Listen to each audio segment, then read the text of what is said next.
Hello friends, welcome on CodeWeb Hub. Today we will discuss about data models in DBMS. Let's talk about data models.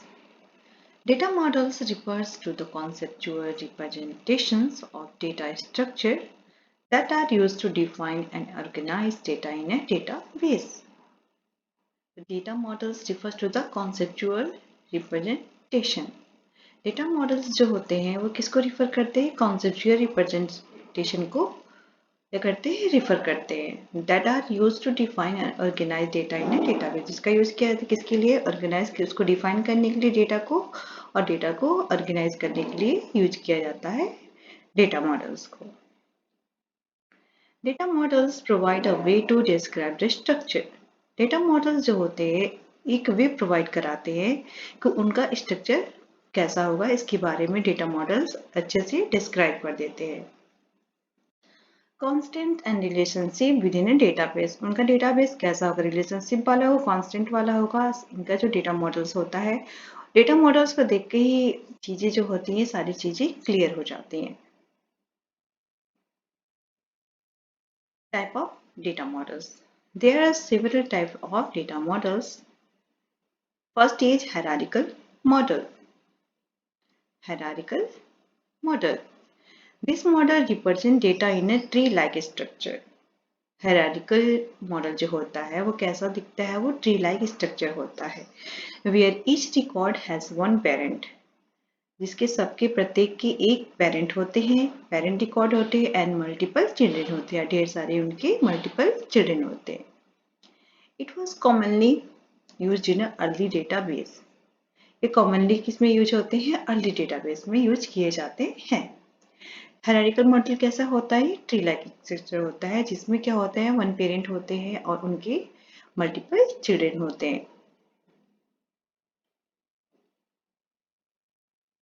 But has limitation in presenting complex relationship. लेकिन इनके कुछ limitation होते हैं representing complex relationship के।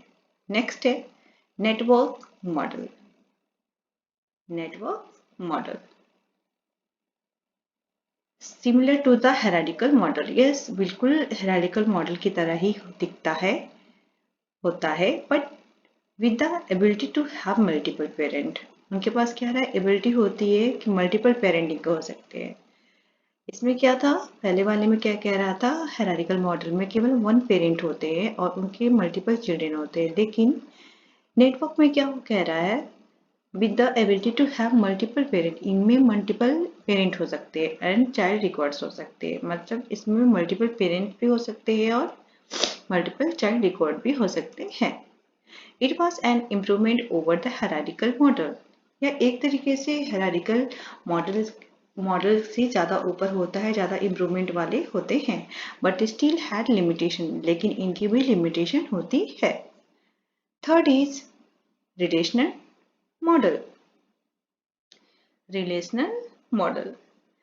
Relational model introduced by E.F. Codd in the 1970. इसको किसको introduce किया था? रिलेशनल मॉडल को E.F. कॉड ने किया था 1970 में। This model represent data as a tables. और जो रिलेशनल मॉडल्स जो होते हैं कैसे रिप्रेजेंट करते हैं? डेटा एज अ टेबल्स की तरफ, टेबल के फॉर्म में क्या करते हैं? इनको प्रेजेंट करते हैं। रिलेशंस विद रोज, रोज जो होते हैं उसके ट्यूपल्स से बोले जाते हैं, कॉलम्स जो होते हैं उनको एट्रीब्यूट बोले जाते हैं। So this model represents data as a tables, as a relations with rows, and rows means tuples and columns means attribute. Means tuples are attribute, columns and rows को क्या करते हैं? इनको इनका relation बताते हैं। Relationship between tables are established through keys. की के माध्यम से इनका relation establish होता है। Relational डेटाबेस कौन कौन से होते हैं? Such as MySQL, PostgreSQL, Oracle are based on this model. तो रिलेशनल मॉडल कौन कौन से बता रहा है? MySQL है, PostgreSQL है, Oracle है, and based on this model. The fourth model is entity relationship means ER model. This is a conceptual model. ये क्या होता है? एक संकलात्मक यानी कि कॉन्सेप्चुअल मॉडल होता है that is represent the entities entities मतलब रियल वर्ड को, रियल जो जो चीजें होती है उसके बारे में बताता है। विद इन अ सिस्टम के द्वारा द रिलेशनशिप्स बिटवीन देम, जो रियल थिंग्स होते हैं उनके बारे में और उनके रिलेशन के बारे में अच्छे से बता देता है, डेटा मॉडल्स के बारे में। It is often used for designing relation database, इसका मोस्टली यूज किया जाता है डिजाइनिंग रिलेशन डेटाबेस के लिए बिफोर इम्प्लीमेंटेशन से पहले। Fifth model is object oriented model. Object oriented model, this model represent data as object. ये कैसे रिप्रेजेंट करता है, एक ऑब्जेक्ट की तरह करता है। विच कंटेन्स डेटा एट्रीब्यूट, क्या क्या कंटेन करता है, एट्रीब्यूट को करता है एंड मेथड्स को करता है। मेथड और एट्रीब्यूट इनके साथ होते हैं ऑब्जेक्ट ओरिएंटेड मॉडल के साथ। It is used in object oriented database, ये किसके लिए क्या करता है, ऑब्जेक्ट ओरिएंटेड डेटाबेस के काम करता है। where data and behavior are encapsulated within object. Hope you understood the concept. The sixth model is document model. This model stores data in a documents. तो किसको स्टोर करता है, डेटा इन documents में सारे, ये क्या करता है, स्टोर करता है डॉक्यूमेंट मॉडल को। टिपिकली इन जॉनसन में करता है, एक्सएमएल फॉर्मेट में इसको क्या करता है, स्टोर कर देता है डॉक्यूमेंट में।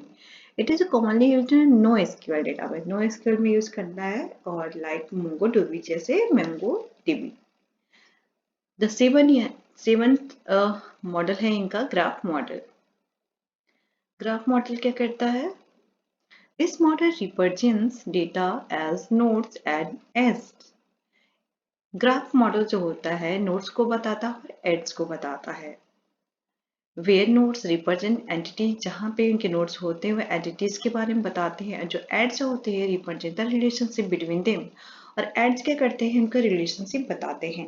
It is used in graph database like Neo4j, इसके लिए यूज करता है graph database like Neo4j। Hope you like today's concept, आपको ये सारी चीज़ें समझ में आई होगी। वीडियो वॉच करने के लिए थैंक यू सो मच। अच्छा लगी तो लाइक जरूर करना।